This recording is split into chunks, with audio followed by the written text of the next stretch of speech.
Hello everybody, my name is Nathan, and I am the man with a cartoon obsession. The spring 2022 anime season was chock full of good and great shows. I wanted to talk about a couple of them, so I'll start with one that's not all that popular. Before we get into that though, I would greatly appreciate it if you could take just a second to like this video and subscribe to the channel for more animation related content. My goal is to reach 1,000 subscribers by the end of the year, and I'm hoping we can make that happen. Without any further ado, let's get into my anime review of RPG Real Estate. RPG Real Estate, or RPG Fudosan, is an anime based on the 4-panel manga of the same name. The anime was produced by Doga Kobo and licensed by Crunchyroll here in the West.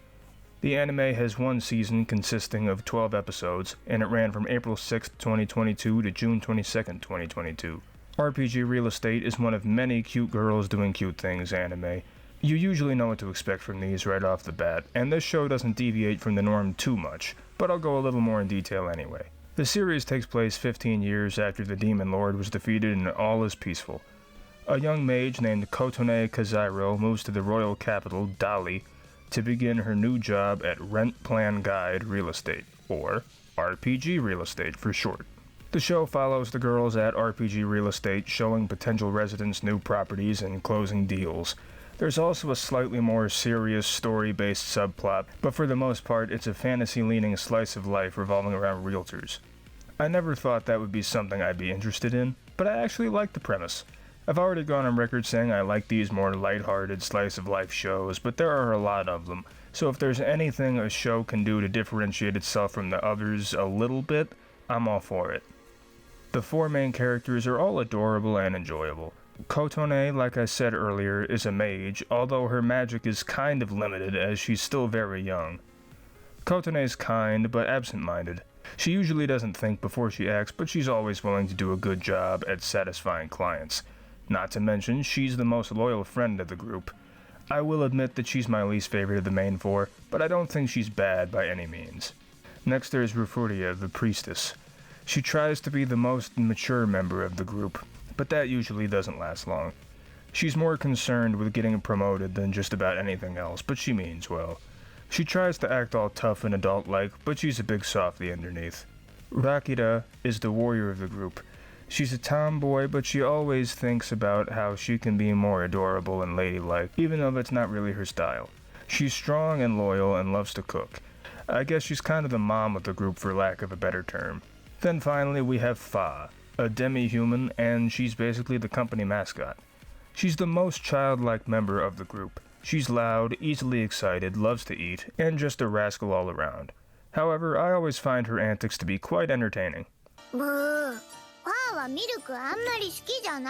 Fa's pretty helpful when it comes to the real estate business because she can speak to all of the non-human clients.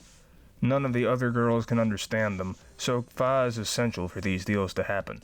There's also a lot that the girls don't know about Fa because she was found by the high priest Satona when she was little. There's a lot of mystery surrounding Fa, and that's what the subplot is about, but I don't want to spoil it for those who haven't watched the show. Anyway, Fa is the most fun character in the show, and she has the most development, so I'm dubbing her the Cheese. I am the Cheese! I am the best character on the show! There are a few side characters that I enjoy, such as Mona and Sarah, 2 of the kingdom's officials. Sarah always makes mistakes, and Mona is always teasing her and telling her she's in trouble. I like their dynamic, and I wish they got just a little more screen time. Same with Paula. She's a bard, and she has, without a doubt, the best voice for the job.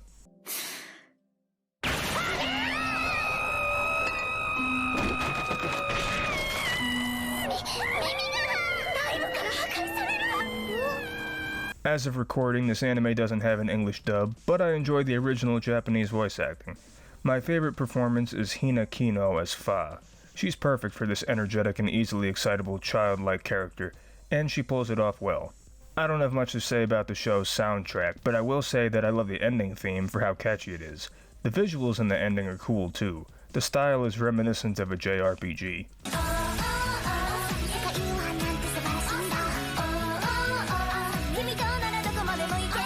The show has good visuals in general. It's bright and colorful with a lot of nice backgrounds and a variety of character designs for both the humans and non-humans. I also think the outfits look cool, considering the not-so-subtle RPG theme. When I was watching this show, I kept saying to myself that I really liked Kotone's wizard hat. The only design choice that I'm on the fence about is that the character's eyes seem abnormally far apart. I know this was common in a lot of older anime, especially some 2000s KyoAni titles like Air and Canon, but it's always been a design choice that just looks a little off. That might just be me though. There's one more thing I want to praise RPG Real Estate for, and that is its integration of RPG elements. It's a fantasy-themed show, so it's not out of the ordinary, but as someone who likes JRPGs from time to time, I can appreciate the effort put in here. From the different classes to the characters leveling up, it's all nice to see. Yes, a lot of fantasy shows integrate RPG elements, but that doesn't mean I can't enjoy it when they do. There's a lot that I enjoy about RPG Real Estate, but there are also things that I don't care for, or at the very least find questionable. This is one of those dime a dozen cutesy shows on the surface, which I don't have a problem with. What I am confused about is why there's so much fan service in this show. Fan service isn't inherently a bad thing, and I've come to expect it in most anime, but I just don't feel like it fits here. The show focuses quite a bit on Kotone's boobs, and do I even need to point out what Satuna has going on? I mentioned this earlier, but Kotone is my least favorite of the main characters. Again, she's not a bad character. She is fairly charming, and I admire her loyalty, but the way she handles what goes on in the subplot annoys me. I feel like she doesn't handle the situation well, and not much comes of that. That brings me to my biggest issue with the show. It's a laid-back slice-of-life show for the most part, but it does have some more serious moments. Those threw me for a loop for a split second, but I couldn't get fully invested. Why, you may ask? It's simply because, even though these moments feel serious and suspenseful for a split second, you know everything's going to be fine. The little bit of drama and tension the show has, ultimately, feels inconsequential.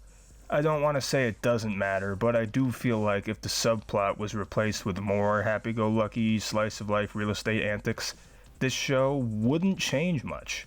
I appreciate that they tried to develop one or two of these characters more and get a bit of a story going, but I'll be honest, not every show needs that, and I don't think it was necessary here. If it was handled differently and it felt like there was actual weight behind the subplot, I might have a different opinion on the subject. Despite all that, this show was fun. I really had a lot of fun watching RPG Real Estate. This type of show is right up my alley, and even though it's not the best one out there, I can still recommend it to anyone who's a fan of slice-of-life, fantasy, cute girls doing cute things anime. Overall, I give RPG Real Estate a 7 out of 10. I'm going to talk about a much more popular anime from the spring season in my next video, and I'm sure you can guess which one it is, but I wanted to give this one some attention. Give RPG Real Estate a shot, and show Fa some love. Yay! Menda! それは喜んでいいところじゃないんだよ! Thank you guys so much for watching the video. If you have any other cartoons, anime, or other animated works that you want me to talk about in the future, please let me know. After all, it's not my channel, it's our channel. Don't forget to like, comment, subscribe, and feel free to check out my social media pages, audition for an outro, and join the official Cartoon Obsession Discord, the links for all of which are in the description below. Thanks again for watching, and I'll see you all next time. Hi, I'm Hinata Yuga from Naruto, and thank you for watching Cartoon Obsession.